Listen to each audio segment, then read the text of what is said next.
On this truck here, it has a lot of power issues. In fact, it won't even get above 40 miles an hour.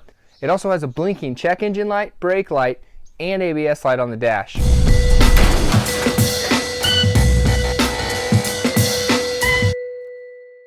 I decided to do this video because this problem was very hard for me to track down. A lot of the symptoms of it were kind of odd and I didn't think they connected until I found the problem and I was like, oh, yeah, of course they connected. Some of the symptoms for this were a rear seal was blowing in the engine. Occasionally an oil filter would just sprout a big leak for a while. A big vacuum leak that's inside the engine. The catalytic converter was actually plugged up and it was causing back pressure.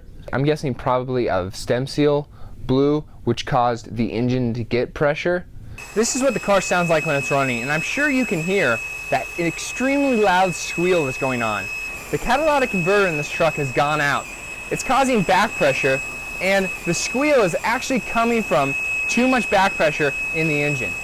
I'm now going to get the truck warmed up to an operating temperature, and then I'm going to plug my computer in.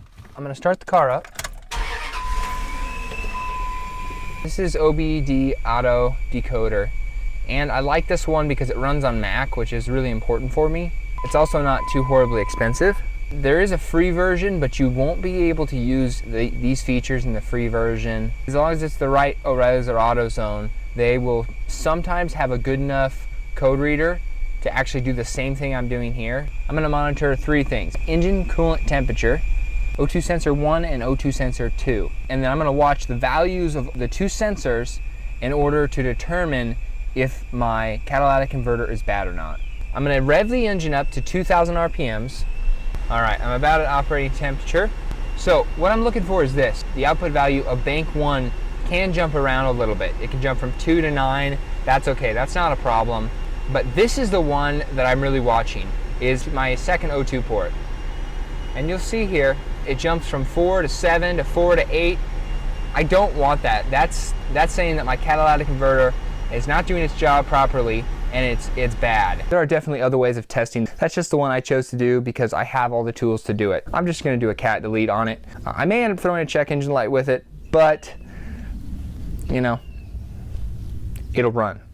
The easiest method for me is just going to be to take out the front section of exhaust.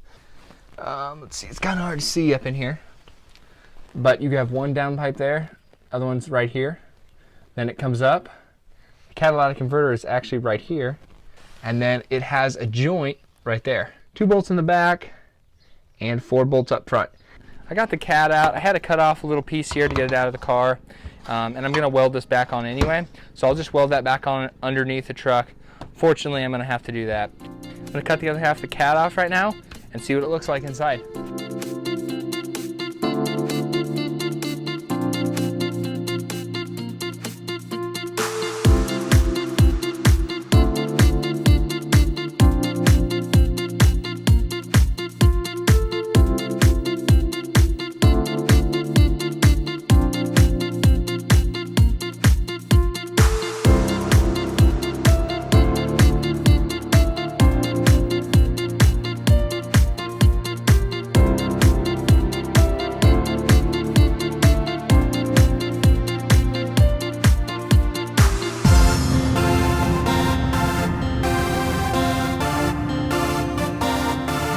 Got the cat all cleaned out.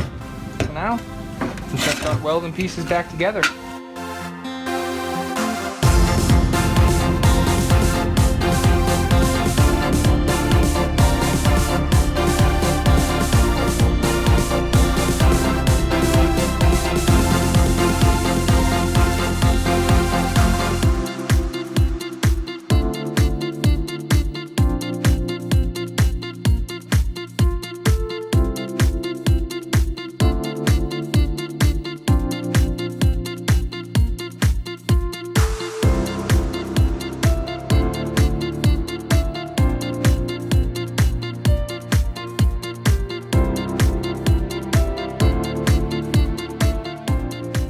I got these guys welded up. Now I'm going to go ahead and put the exhaust back underneath the truck, and then I'll weld that piece on after I get that installed in the truck.